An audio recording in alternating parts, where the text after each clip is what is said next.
कुछ ही दिनों पहले 3 जनवरी को प्रधानमंत्री मोदी लक्षद्वीप के दौरे पर गए। वहां से उन्होंने अपने कुछ फोटोज और वीडियोज सोशल मीडिया में शेयर की और उन्होंने भारतीयों के लिए इसे एक बेहतरीन टूरिस्ट डेस्टिनेशन भी बताया।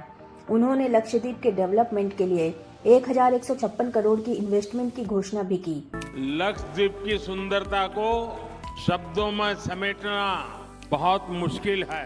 जो लोग दुनिया के अलग अलग देशों के द्वीपों को देखने जाना चाहते हैं, वहां के समंदर से अभिभूत है, उनसे मेरा आग्रह है कि वो पहले लक्षद्वीप आकर जरूर देखें। फिर क्या था, तभी से लोग लक्षद्वीप की तुलना मालदीव से करने लगे और मालदीव जाने के बजाय लक्षद्वीप जाकर अपने ही देश के टूरिज्म को बढ़ाने की अपील करने लगे। लेकिन ये बात मालदीव को अच्छी नहीं लगी और वहाँ के कुछ मिनिस्टर्स ने प्रधानमंत्री मोदी के खिलाफ कुछ आपत्तिजनक ट्वीट्स कर दिए, जिनकी खूब आलोचना भी हुई। हालांकि इसके बाद मालदीव सरकार के द्वारा उन मिनिस्टर्स को सस्पेंड भी किया गया। लेकिन तब तक #बॉयकॉट मालदीव का ट्रेंड शुरू हो चुका था, जिसकी वजह से अब तक मालदीव की 10,000 होटल बुकिंग्स और 5,500 फ्लाइट टिकट्स कैंसिल हो चुकी हैं। मालदीव की इकोनॉमी टूरिज्म पर ही टिकी हुई है और टूरिज्म मालदीव की कमाई का सबसे बड़ा सोर्स है, क्योंकि वहाँ के जीडीपी का 25% हिस्सा यहीं से आता है और इंडियन टूरिस्ट से होने वाली कमाई मालदीव की इकोनॉमी में एक बड़ा योगदान देती है। 2023 की ही बात करें तो लगभग 3 लाख इंडियन टूरिस्ट मालदीव गए थे। वहीं 2022 में 2.5 लाख इंडियन टूरिस्ट मालदीव घूमने गए। जहां पहले भारत और मालदीव के रिश्ते बहुत अच्छे हुआ करते थे, यहां तक कि मालदीव का हर नया राष्ट्रपति सबसे पहले भारत दौरे पर ही जाता था। लेकिन जब से मोहम्मद मोइज़ू मालदीव के नए राष्ट्रपति बने हैं, वो भारत से ज्यादा चाइना को महत्व दे रहे हैं। उन्होंने जब अपने चुनाव प्रचार की शुरुआत की थी, तभी से वो इंडिया आउट का नारा लगा रहे हैं और जैसे ही वो राष्ट्रपति बने, उन्होंने सबसे पहले भारतीय सेना को मालदीव से बाहर निकालने का फैसला किया। मालदीव की सरकार चीन को सपोर्ट इसलिए कर रही है क्योंकि चीन ने पिछले कुछ सालों में मालदीव में करोड़ों की इन्वेस्टमेंट की है, इसलिए मोइज़ू सरकार चीन के समर्थन में है और भारत से अपने रिश्ते खराब कर रही है, जबकि भारत ने हर मुश्किल समय में मालदीव का साथ ही दिया है। हम ऐसे 4 मौके बताने जा रहे हैं जब भारत मालदीव के साथ मुसीबत में खड़ा रहा है, जो शायद अब मालदीव को याद भी नहीं है। 1988 में जब मालदीव के राष्ट्रपति अब्दुल गयूम के खिलाफ विद्रोह शुरू हो गया, हालात इतने खराब हो गए कि गयूम को जाकर एक सेफ हाउस में छिपना पड़ा। तब उन्होंने अपनी सरकार बचाने के लिए भारत से मदद मांगी और कुछ ही देर में भारतीय सैनिकों ने ऑपरेशन कैक्टस के तहत मालदीव पहुंचकर वहां की सरकार गिराने की कोशिशों को नाकाम कर दिया।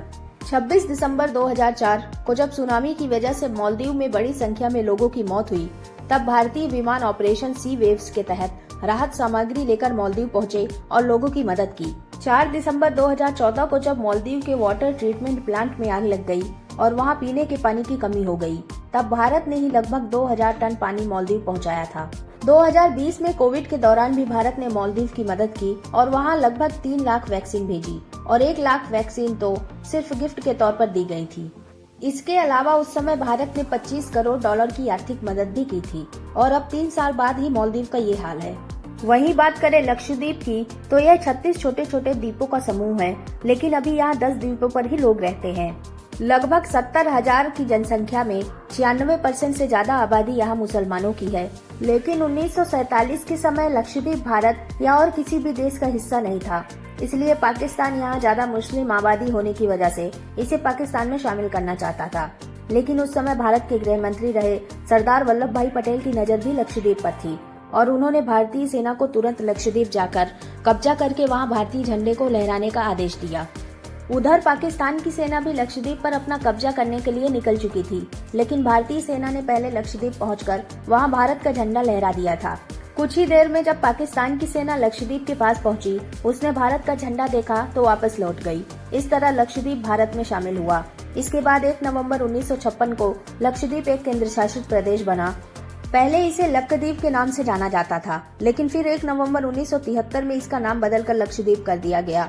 वैसे तो मालदीव और लक्षद्वीप दिखने में लगभग एक जैसे ही हैं, लेकिन ये कहना भी गलत नहीं होगा कि बीचेस टूरिज्म में मालदीव अभी नंबर 1 पर है और मालदीव को टक्कर देने के लिए अभी लक्षद्वीप को काफी डेवलप करना होगा। ज्यादातर लोगों को मालदीव जाना इसलिए भी पसंद है क्योंकि यहाँ जाना आसान है और यह एक वीजा फ्री देश है और भारत से मालदीव जाने के लिए तो बहुत सारी डायरेक्ट फ्लाइट्स भी मौजूद हैं। वहीं लक्षद्वीप जाने के लिए डायरेक्ट फ्लाइट्स तक अवेलेबल नहीं है और वहां जाने से पहले सरकार से परमिट भी लेना पड़ता है। लक्षद्वीप को एक बेहतरीन टूरिस्ट डेस्टिनेशन बनाने के लिए सरकार को इन सब चीजों पर काम करना होगा। इस बारे में आपकी क्या राय है, कमेंट में जरूर बताएं और वीडियो अच्छी लगी हो तो वीडियो को लाइक और चैनल को सब्सक्राइब करना ना भूलें।